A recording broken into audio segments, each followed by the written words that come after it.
श्री स्वामी समर्थ। आग्नेय दिशेला सुद्धा आपल्या वास्तुशास्त्रात अतिशय महत्त्व आहे। पूर्व आणि दक्षिणेचा कोपरा म्हणजे आग्नेय दिशा। अग्नीच्या दिशा असल्यामुळं त्या ठिकाणी पाण्याचा साठा आपण करून घेऊ नये।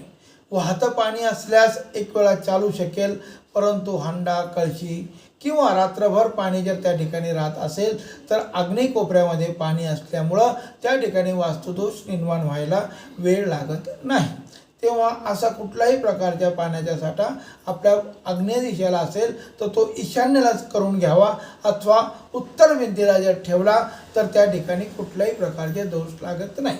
आग्नेय दिशेला किचन असावं आणि किचन असल्यानंतर स्वयंपाक करणाऱ्या स्त्रीचं तोंड हे पूर्वेकडे आलं पाहिजे, आणि मग दक्षिणेकडे जर तोंड येत असेल तर त्या ठिकाणी तसा स्वयंपाक करू नये, पूर्वेकडे तोंड करूनच स्वयंपाक करावा। रात्री झोपताना आग्नेय दिशेला जर एक तुपाचा दिवा आपण लावला तर त्या ठिकाणी अग्नीचा जो काही आपल्याला फायदा होणार असेल तो 100% झाल्याशिवाय राहत नाही। तरीसुद्धा वरची पाण्याची टाकी ठेवत असताना दक्षिण भिंतीच्या मध्यभागी जर आपण ठेवली म्हणजे नैऋत्यही सोडायचा आणि आग्नेय दिशा सोडून दक्षिणेच्या मध्यभागी जर आपण पाण्याची टाकी ठेवली तर त्या ठिकाणी अनेक प्रकारचे फायदे होतात।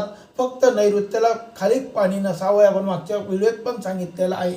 तरीसुद्धा आग्नेय आणि नैऋत्य या दिशेची माहिती आपण या ठिकाणी घेतली। श्री स्वामी समर्थ।